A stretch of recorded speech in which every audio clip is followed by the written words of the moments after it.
Welcome back to another episode of the Mikado Saga. Last time, Ayame has actually started her journey in search for the Dragon Ball, while the bouncers search for Dominique. And just recently, they actually barely made it to the MSD cargo train that was scheduled to leave the station. They barely had enough time to board it. So, this will be like a cakewalk from there, as they take the train straight to Mikado. So, yeah, Ayame's gonna follow them on her flying Nimbus. There's gonna be a lot more danger there. Alright, here we are. Chapter 2, Journey to Mikado. Don't know DBC or bouncer, they're nostalgic, and I should warn you, this could be a little suggestive. So, here goes. At the tunnels, Ayame was following the Mikado cargo train. However, the locator said the Dragon Ball wasn't even close. She would go there in a matter of minutes, but believe it or not, she may depend on the bouncers for her own survival. She doesn't really know what the hell is out there, and she might not do it alone. So she decided to follow them until they could get to Dominique. The Nimbus was only a dim light compared to where the train was. Thank goodness the passageway was well lit. Volko and Sion were riding on the last car, and they managed to keep themselves warm despite the constant chilly winds, which you would actually see in this cutscene here. Hold on just a sec. Alright. We've made it. Somehow. Looks like we're on a tanker car. This thing's probably carrying rocket fuel for that shuttle launch everyone's been talking about. You think Dominique's on this train? The Special Forces are the ones who kidnapped her. Dominique's at Mikado by now. Oh, really? You seem to know a lot about this, Volt. Damn. They know we're here? After that mess we made back there, yes. We may have intruders in the last car. Investigate at once. Remember, no guns. Transporting rocket fuel. You got that, Echidna? Roger. We've got company. They're stowaways. Make sure you give them an appropriate welcome.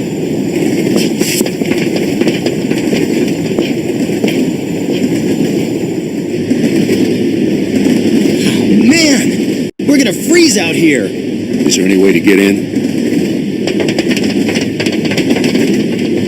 Guess there's no point in hiding. How convenient. I was looking to get warmed up.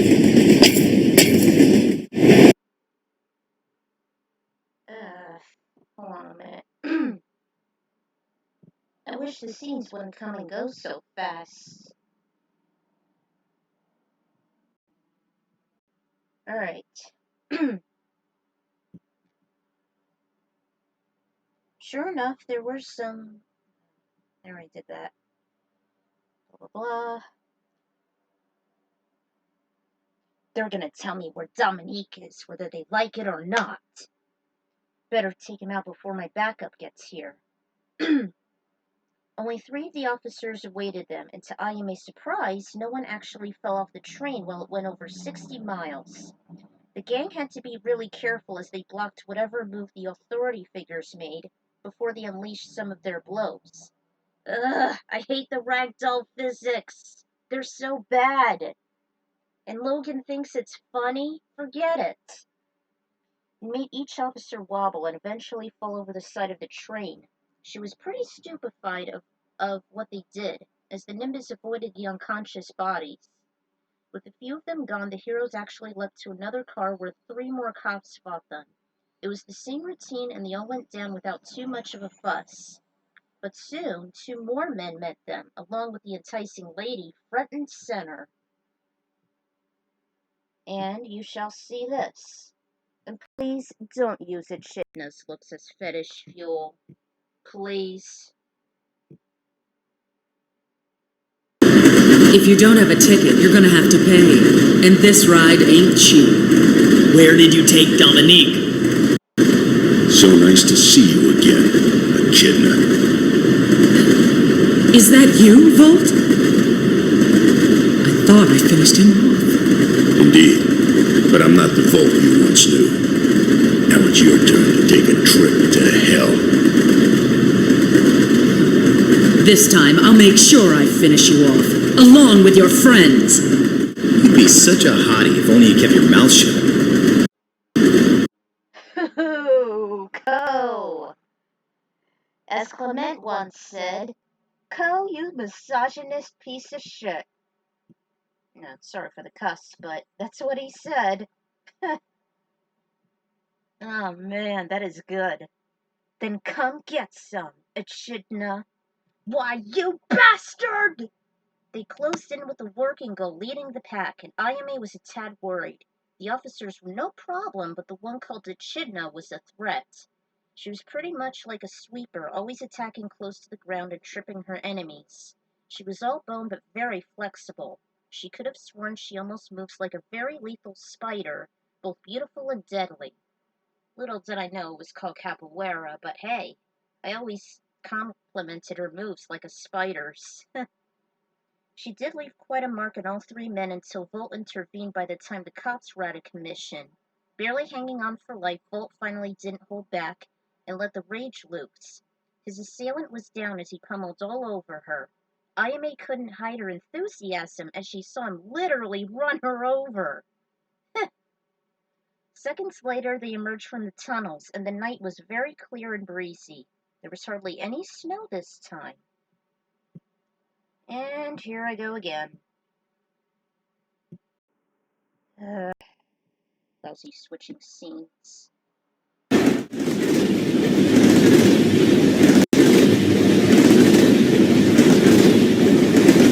You would be such a babe if you weren't trying to kick our butts. It's not over yet. I'll teach you a thing or two about a woman's wrath the next time we meet.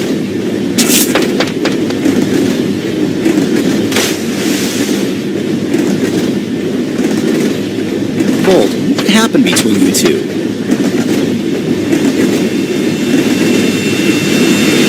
I think we'll save story time for later.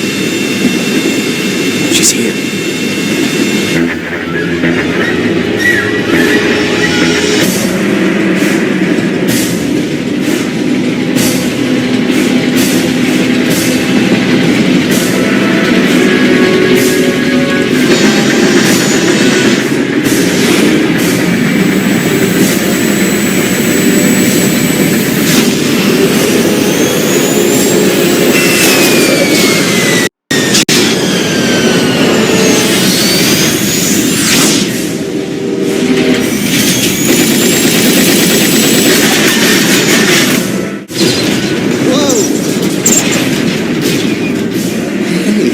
Take it easy, woman. Be a little more gentle. Captain, that blast attack disabled the brakes! What? We're almost at the station! The brakes are out? This thing's carrying rocket fuel. If it slams into the station, we're all gonna be a lot warmer. Let's detach the last car. Leanne, can you say overkill? What's that? Can it overkill? Okay, I can do that.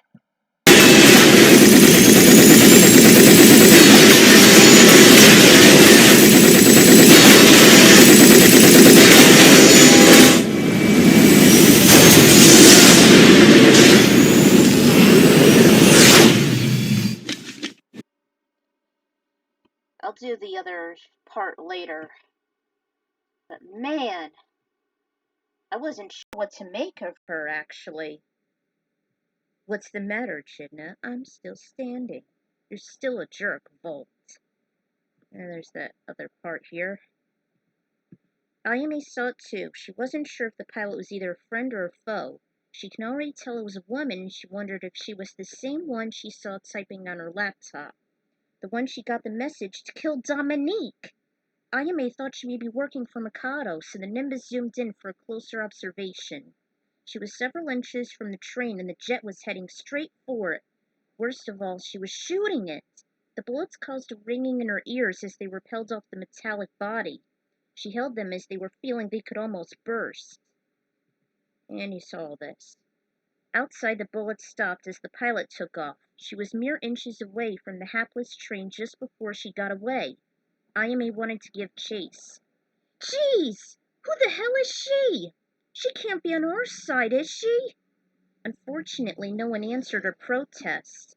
She only has to rely on her wits instead. Usually that was not a great idea. Believe me, I don't rely on my own instincts, 'cause they're always wrong. With a shaking spirit and fist, she vows she'll give that damn pilot a thing or two if she sees her again. Oh man, I hope the bouncers are doing all right, she said out loud as the Nimbus continued to tailgate the train. And there's another cutscene here. I should warn you, this is very cutscene heavy, so yeah.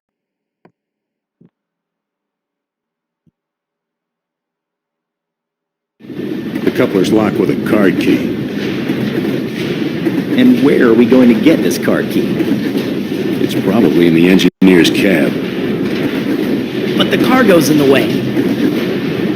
Then we better find one in this car. Hey, what if we don't find one? We're toast.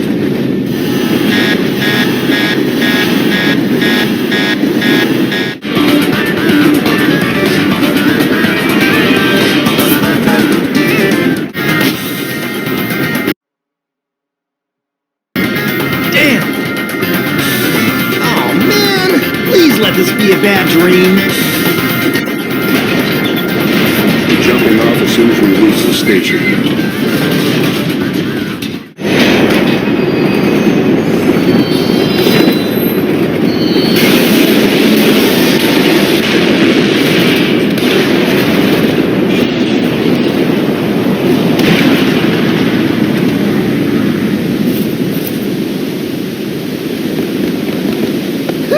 Wait! I don't know how we lived through that. It's not over yet. Seawater's rushing in from the explosion. Hurry! Well, at least this time. At least they actually got it right this time. Like, if you failed to get the card key, you would have that scene right here. So, at least they got it right. Unlike the other scene. Alright, where was I? Yeah. Alright. Trio ran upstairs with a huge arrow sign pointing to the left. Blue hallway's just ahead. So, they actually got this cutscene too. Like I said, if you fail to get the card key, then that's what you'll get.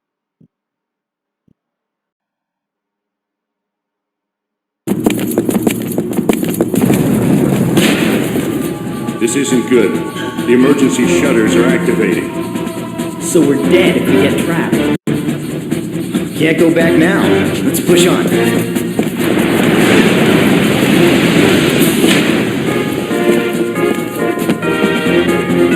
Can't believe they're attacking us. They must really love their job. Run for cover if you want to live. Let's get going.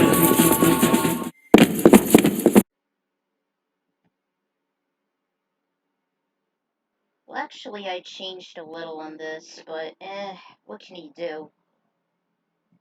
The Bouncer is not an easy game to highlight because it's got so many cutscenes here, depending on who you pick. There's no time to waste, Fulton informed. Sure enough, the barriers were closing in on them. Fortunately, there was a straight fall down. Sion was the last one to escape as the five of them were closing some feet from him. Following the arrows and his allies, he made it to the second level, yet still the hissing kept getting closer and closer. Ko was a killing machine when the trio met five more sentinels. His taekwondo was too much for them to handle, but the shutters were activated as soon as the path was empty. He was slightly slower than Sion, but his long legs carried him through almost effortlessly. In just minutes, they entered the final floor with the deluge on their tails. As they were fighting the four remaining guards, Sion volunteered his friends to go ahead. The heavy crates were blocking the path, making it obscure and menacing, as the barriers eventually started to close, even though they could hardly hear the water now. It was like an obstacle course of sorts as the punk avoided the boxes. He wished they would have been enough to hold up the barricades, but they weren't. They just kept closing in front of them instead. Suddenly he tripped as he maneuvered through them. Ko and Volt stopped as the guards kept attacking them.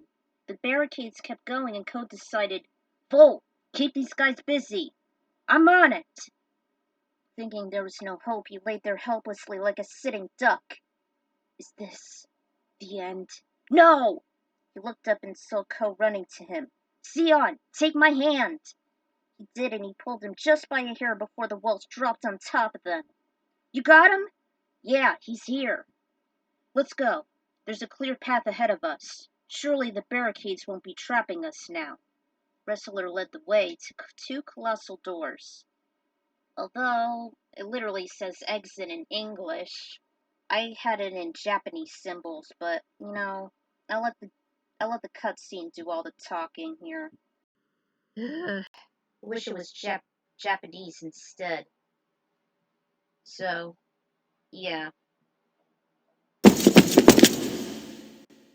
An emergency exit. Does it lead outside? This is the only exit, man. We don't have much of a choice. Well, duh, there it is.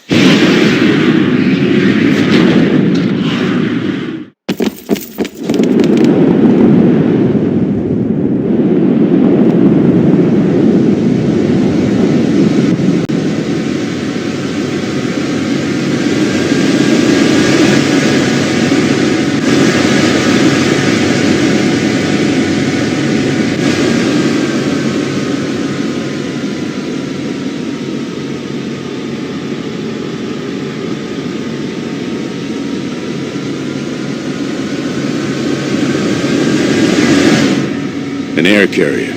They must be looking for us.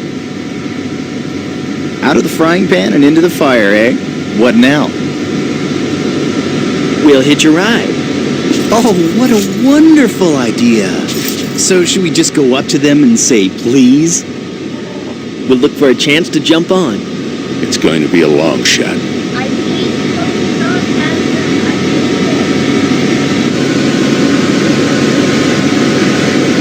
Okay, now! This is insane. What the hell? We're the punks you're looking for. Alright, so there's that. So. Ugh, I hate Ko's sarcasm. Ay, ay, ay. Three men with the helmets and visors charged toward them. It was large enough for them to fight on, although they had to be careful not to hit each other. They figured their best chance was to make them take the middle while the fleet men stood to the side. As they did, they momentarily lost their balance and tripped over the railing, although they were a tad stronger than the Red Cops. As he gazed over the fallen troops, Call thought, and this. I hate switching between these things.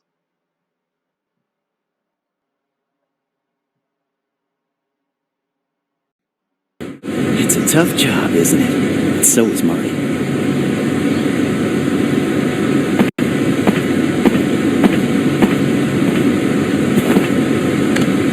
Hey, Yes? keep flying this thing. Yes, sir.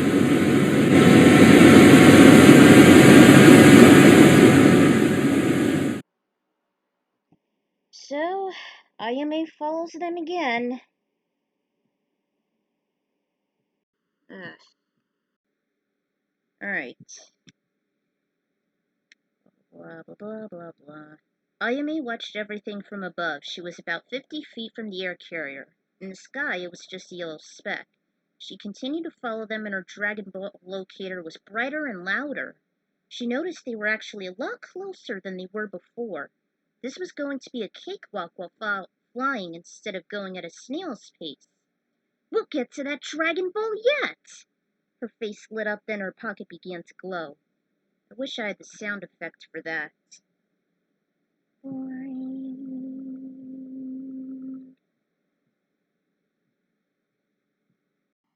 I always love that effect in the anime. Whenever you get to a Dragon Ball, it glows.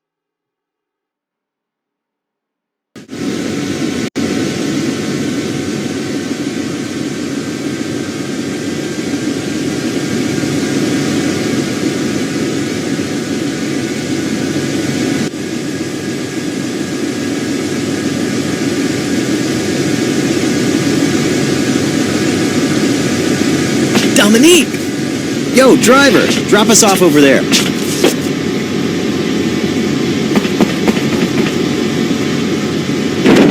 He got away. Volt, you scared him.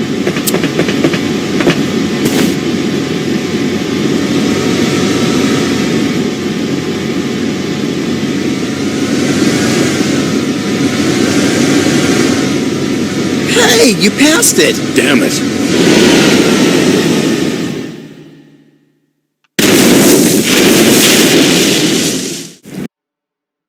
And that's it for this chapter.